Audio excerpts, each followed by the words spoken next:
Today on the Marvel Cinematic Universe podcast, it's Late Night Loki again. Guys, it's super early in the morning, but we just watched Loki, episode 5, Journey into Mystery. You don't understand how much I love that title. Welcome to the Marvel Cinematic Universe podcast. My name is Matthew Carroll. And I'm Jeff Randall. And our guest in our third chair tonight is Brian V. Klein. How you doing, Brian? I'm trying not to laugh with Jeff's intro there. Like, Jeff Randall. I guess I'm Brian V. Klein. Well, he also gave like a nice little cheerleader move that I really appreciated. Yeah. I'm excited. Like, this was a great episode. I'm still jazzed from it, and like I'm just riding this high into bed. Yeah, 100% favorite episode. I absolutely love it. I love the first one because it like set everything up, and I love all that exposition in the first episode. But this one, man, so much fun. Those Lokis and Old Man Loki was everything, just absolutely everything. I need more of him, and the spoiler alert: it doesn't appear that we're gonna get more of him. You never know. What happens when you get double pruned? Yeah, like I was thinking about that. Like, what if getting eaten by Goliath just sends you to another, like, it just puts you back, another void world of some sort? It just puts you back where you came from. Yeah.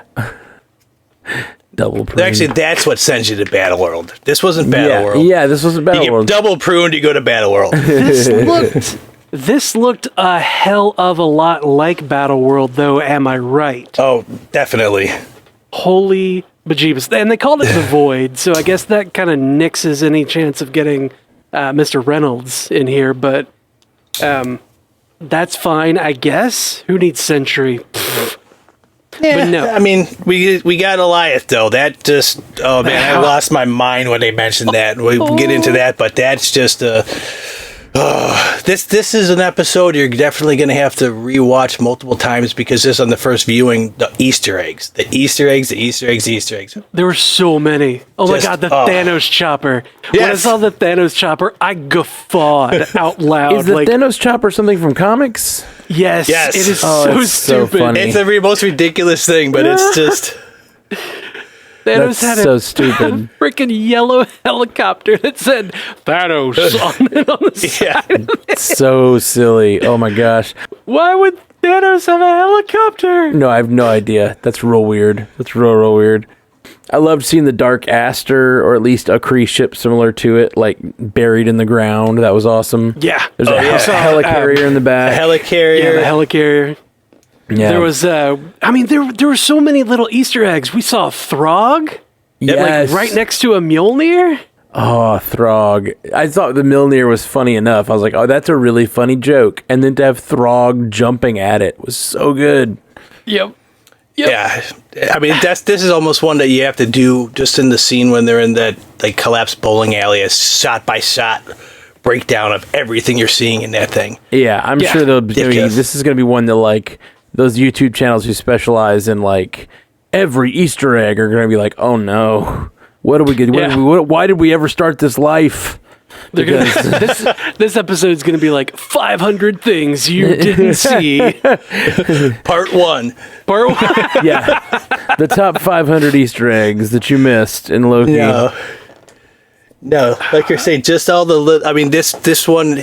So many urban legends that were, from our time. Yeah. Plebius, I know that. The USS Eldridge was one, too, that showed up at the end there. And I think that was mentioned, or they showed that. I've seen that in before. I think that was last week, but that was a ship that was supposedly jumping in and out of time during the Philadelphia experiment back in the 40s and 50s. Right. So, explains so much. There's also, like, the Sphinx was there, and the pyramids. There was a UFO, like a classic UFO saucer. Mm-hmm. Yeah, man. Bowling alleys. Yeah, bowling alleys. The weird. I do kind of feel like bowling alleys have a vibe of like that's where you hear about all the weird suburban like fairy tales or whatever. What are they called? Urban Legends. Urban Legends. I was like, what's it called? The Suburban Fairy Tales? That's the next logical step. Is you've got urban legends, suburban fairy tales, and rural myths. Yeah. At first, I thought it looked like a mini. We have them around here in Chicago, or at least we had a couple like toboggan slide hills, and that's what it sort of looked like. But those went the way of the past because they were so dangerous. And so I'm like, oh, that's probably why they're all gone. They got sucked to the void.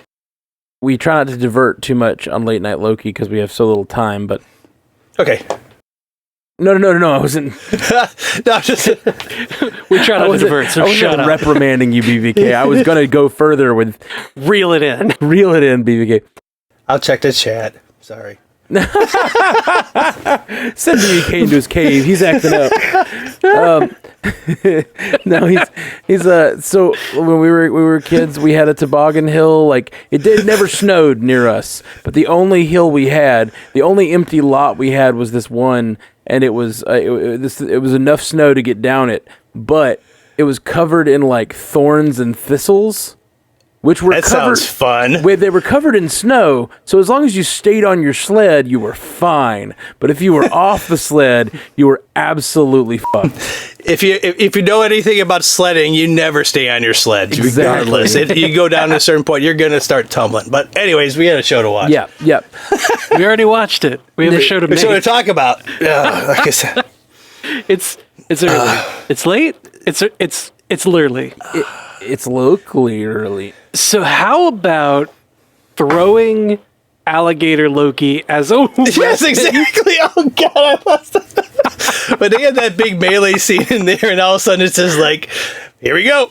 I mean, that melee was ridiculous. I couldn't believe we didn't get a post-credit sequence of one-handed Loki stepping through the portal.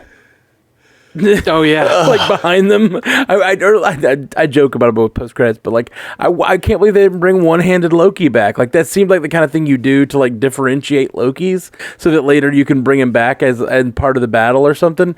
But he just like got his hand bit off, and then you never really see him again in that like past that battle. I mean, No. it was okay. It's like the music at that point made it feel like a clown show in a carnival. Yes. Where like all of the clowns are hitting each other with the like inflatable mallets and like everything is squeaking. And like none of it made any damn sense. I was like, what the hell is going on here? like a whack-a-Loki. Yeah, this went like way sideways. Nothing made sense or made a difference, kind of. Like, everything's sort of like a cartoon in that scene. Like, it's so fun. And Richard E. Grant as Old Man Loki is just the best. French kiss. That was a standout. Yeah, French kiss. 100% French kiss on that one. And while you mentioned it, too, the music in this episode, again, I mean, it's been the whole series, but just from the beginning when they're panning through holy cow, man, it sets a tone. Oh God, it did. Yeah. It did so much. I keep looking every morning when I wake up on Spotify to see when they're dropping any music from the soundtrack, and they haven't much yet. They dropped like the theme, but once this thing drops, man, it's going to be on a repeat because it's so it's the score. Yeah, the score is a vibe. Wow. The score for this episode is a vibe, and I'm really wanting. I would love to hear more of it. I will. I'm not a big score guy, even as the music guy over here. I'm just not a big score guy. But like, I was really noticing. Yeah, I'm not a scorekeeper. Yeah, but I was noticing it the entire time how wonderful the score was. It was just so imaginative and interesting and different. It didn't feel trite at all. It felt really, really original. And like the score in this one, just like in The Mandalorian, where Ludwig Göransson, he built a world where like if you close your eyes, like what's going on. You can feel it in the music. And this episode really drove home exactly the same thing. The composer for this show, whoever it was, I didn't look it up because I'm an idiot, but like everything that was done for the score, especially in this episode, was just like, you don't have to have your eyes open. You should, because there's a lot of things that you're gonna miss as far as Easter eggs on the screen. But like, you just feel it. It's so visceral. Yeah. And like the music just builds on the emotion of the scene so much. I would hate to watch this muted, if I'm being honest. Like, Yeah, definitely don't suggest watching this eyes closed. Listen to the music later. Watch it with sound and music. Yeah. Public service announcement. Yeah. But no, I'm not taking my vision for Richard E. granted. Oh, I'm sorry. Yeah, just so it's Natalie Holt. Thanks, Jay Scotty. I was trying to remember the name. Thank you, Natalie Holt. You're fantastic at what you do. everything Old Man Loki said was just so funny and poignant and good. Like, they first show up on the planet and they're like, he's like, what is this place? And he's like, it's the void. That's Eliath. We have to run now, or something like that. Yeah, Just like, we're his lunch. Let's go. And I loved that he was like a wise Loki who like decided to leave behind the race of trying to take over worlds. You know, he just lived on his own and like tried to. And then the only reason he went back, left his planet, was because he wanted to see his brother. He was lonely. Everybody. He was lonely. No, the thing that like really struck me with that is that was Marvel specifically saying to the people who were like, no, Loki faked his death. Like, no. Mm-hmm. This Loki faked his death. Yeah. And this is what happened. Absolutely. And I love that we got to see that played out. We got to see that, well, maybe not played out, but like we got the story told to us. We got the story expositioned at our faces On screen, yeah. On screen from the glorious, incomparable Richard E. Grant. He's so good. I felt all of those emotions for him. Like when he said he missed his brother, I was like, oh no, I know, me too. Like, oh. As much as I don't like it when Marvel uses a big actor in a role that you know is going to be limited, Richard E. Grant was perfect. I mean, if this is all we get of him, perfect. It was just, it was well worth it. Yeah. Yeah. So good. Yeah. And God, his last stand where he's like creating Asgard with his magic, and like this is the biggest illusion he's ever done. I'm imagining that's what he's saying, but like he's and he's roaring like, oh, it was so badass. He was such a badass. Yeah, it really was. And the thing that I loved about it too was we talked about a couple episodes ago how much it felt like Doctor Who. This episode felt even more like Doctor Who, and Richard E. Grant was the Doctor. Like the way he was like talking and acting, and like the way it felt like a Loki Doctor Who crossover where this variant Loki was the Doctor. Like, it was so much fun for me. I absolutely loved it. We get Mobius back too.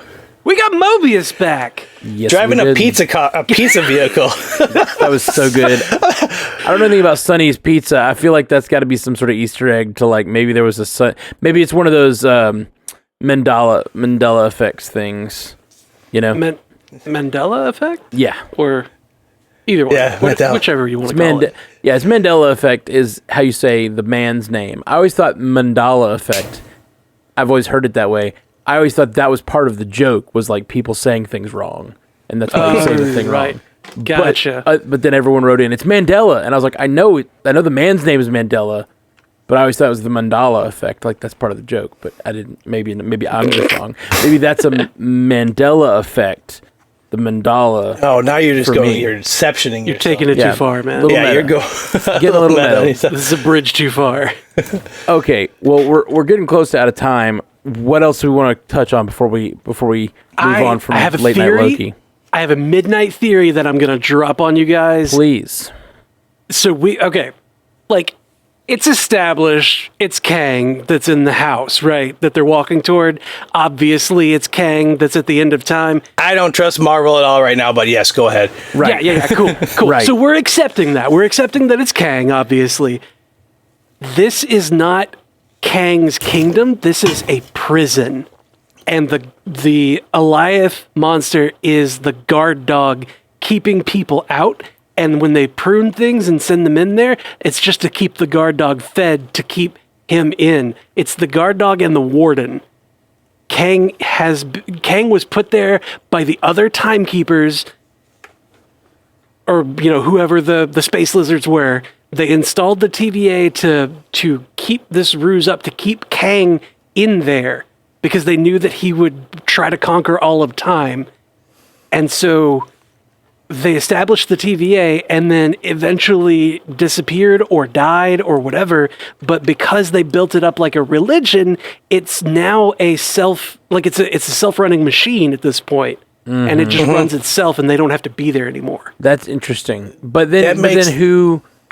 I guess you'd have to say the actual timekeepers that she's been talking to are just robots, AIs, like programmed. Yeah, just like Miss Minutes, I guess. Yeah. Oh, we got so much from Miss Minutes this episode too, and she was so much fun. She was. But go back to what you were saying, Jeff. That almost makes sense because in comics, Kang and Alioth are sort of like mortal enemies. Competitors. Yeah, like they're... Yeah. That makes it... I mean, it's like he's guarding and keeping Kang in there.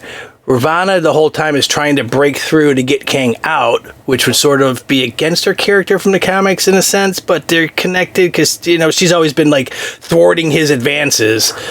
But I mean, it's the MCU. That's what I like about it, is that they don't always go with what is in the comics. They take it and sort of go, we don't know. You don't always want to know where we're going with this. So just having those three, you got two of the puzzle pieces. That third piece has to be Kang. Yeah. Unless they totally mess with us and make it Mephisto. In that case, I'm just done with the Marvel Cinematic Universe and be like, screw you guys, come on. I mean, it could be a temporal prison for Mephisto, and I would be so on board with that. But. Well, how interesting is it that what if that whole Mephisto of it all in WandaVision was just to get us all off our toes to the point that we like, even though it's so clearly probably Kang, like they put so many actual clues. Because Mephisto, they could say like, oh, it wasn't actually, it was just darkness clues or whatever. But like with this, there's like so many things that are like, oh no, Ravonna is related to Kang. Alioth is related to Kang. Like time travel, a certain creating a certain timeline. Although curating time, from what I understand of Kang, he creates many timelines and finds the best ones and stuff, and keeps repeating the process. So it's kind of maybe that was the thing. Maybe this is the timekeepers. Maybe the multiverse war was sort of the fault of Kang before. Like to your theory, Jeff. Like maybe that's why the multiverse was in such disarray. He was hopping across the multiverse, playing with time, trying to perfect the timeline, and they were like, no, stop it. We're only going to allow this one timeline. And that's why he's in prison at that place. That's why he's in prison. Yeah, exactly. And then he's going to get let out by Loki or whoever, somebody in this show. In the next episode, he's going to get let out, and that's what's going to create the multiverse of madness. Yeah.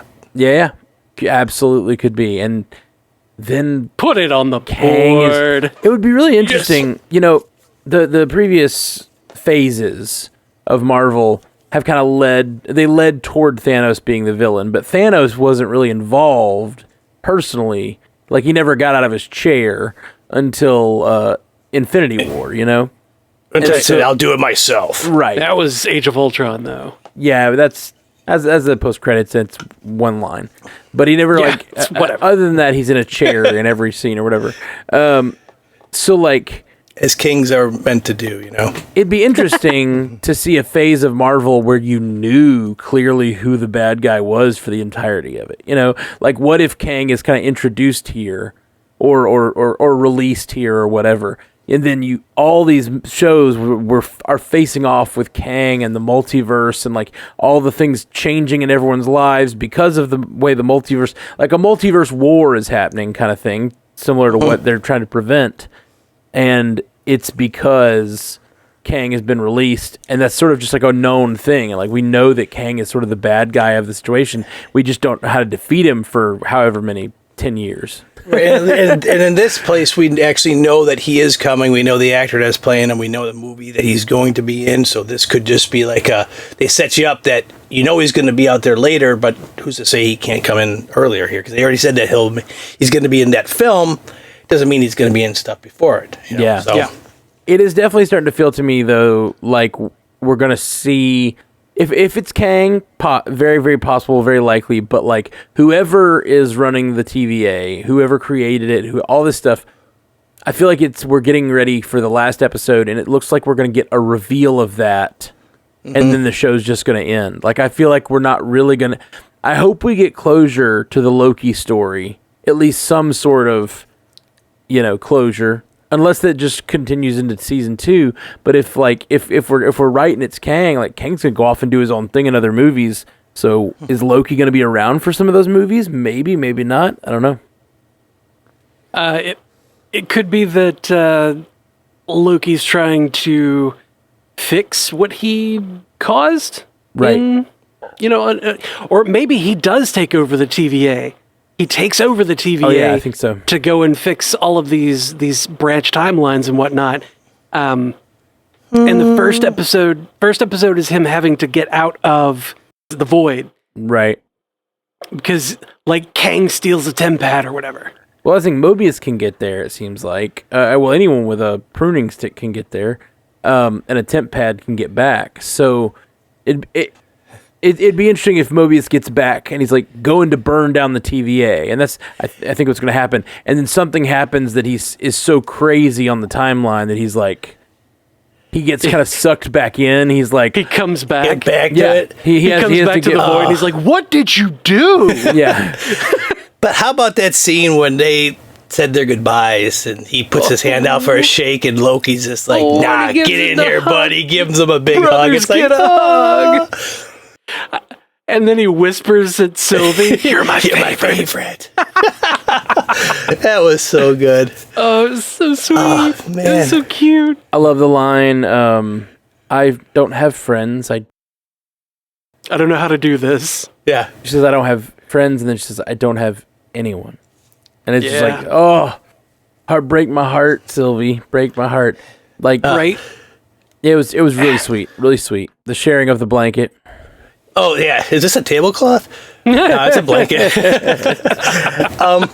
We normally don't do it because we're short on time, but there is a pretty interesting question in the chat. As Like 9 says, do you think the MCU would mix major characters like Kang and Mephisto into one? And I say 100% no.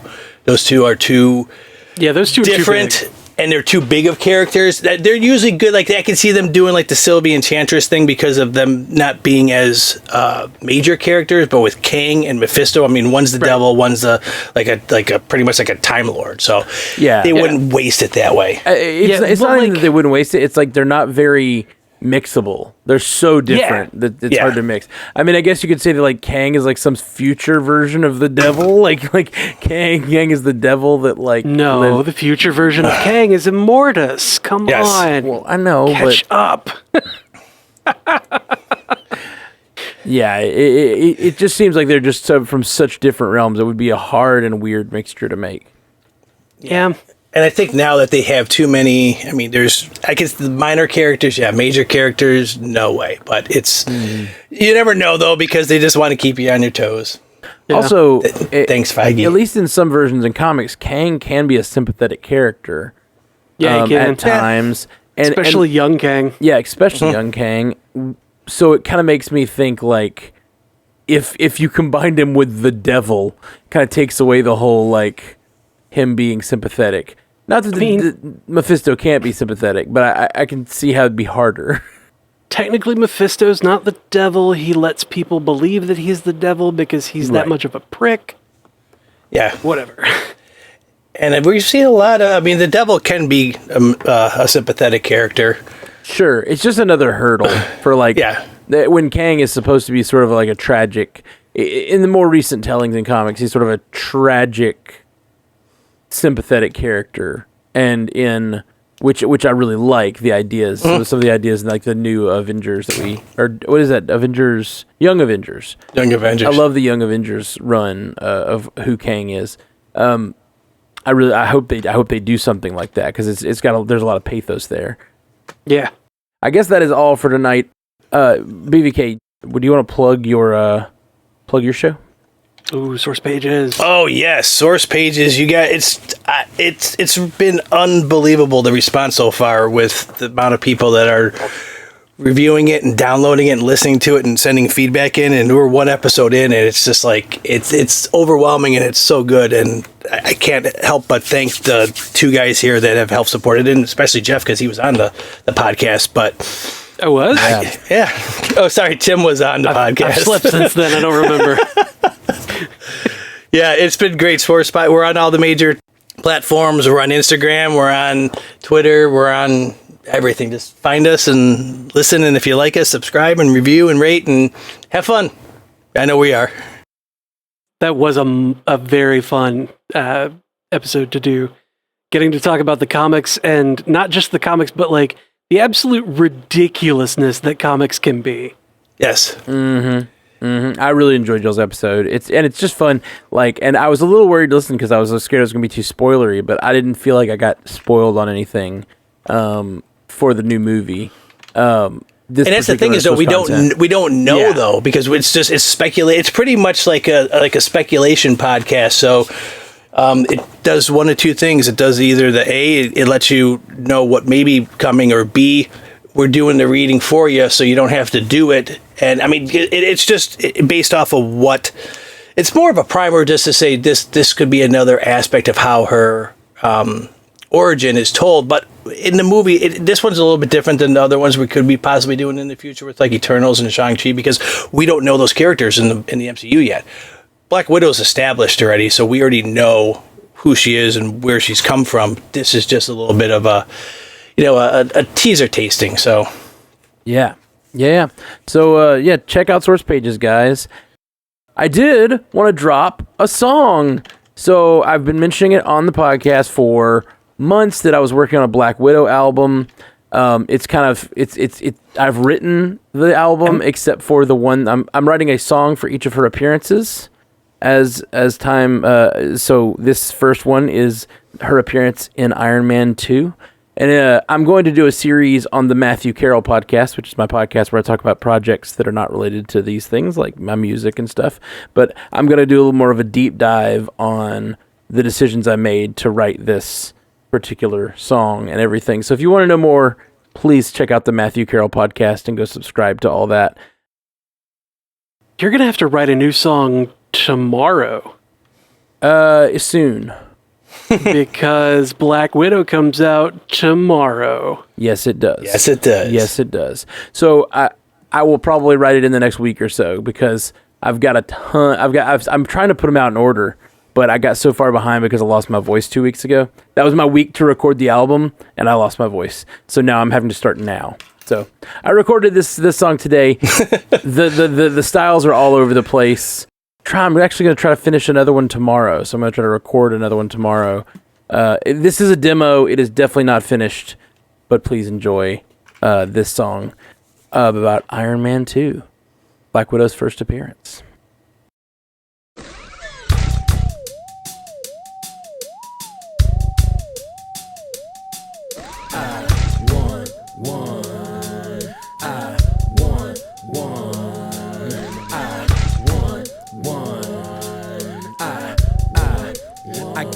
I get it. You already know my name. It's not like it's a secret. I put that ish to rest way back before the sequels. And if you know who I am, you know what I'm about. I get whatever I want. If needed, I build it myself. Cause I'm not your average rich guy. Yeah, I'm also a genius. Engineering and quantum theory, and the females love my bravado. So you can see what I mean when I tell you I get it. That is, I mean everything. I guess I'm kinda privileged.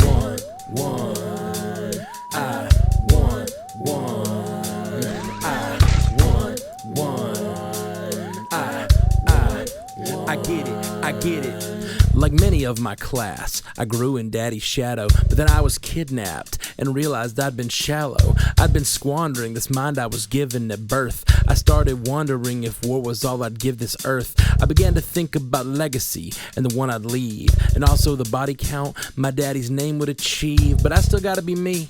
I won't get too specific. Let's just say I make the ladies lose their journalistic ethics.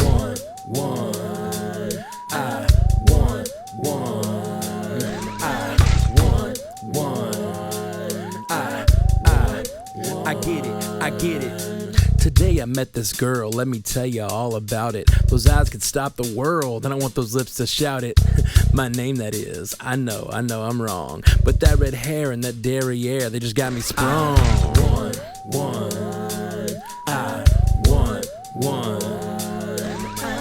Oh shit. Am I seeing this right?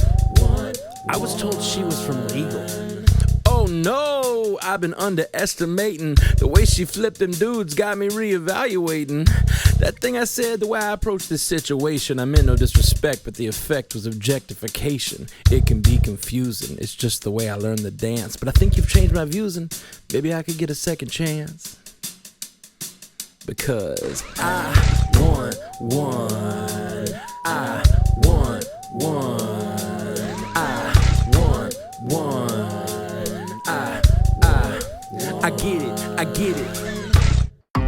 Thank you for joining us for the Marvel Cinematic Universe podcast. Available everywhere you get podcasts, and now a video version streaming live on twitch.tv/strandedpandatv and available at youtube.com/strandedpanda. And if you'd like to learn more about all of our other podcasts, geeky projects, and ways to support the network, visit strandedpanda.com.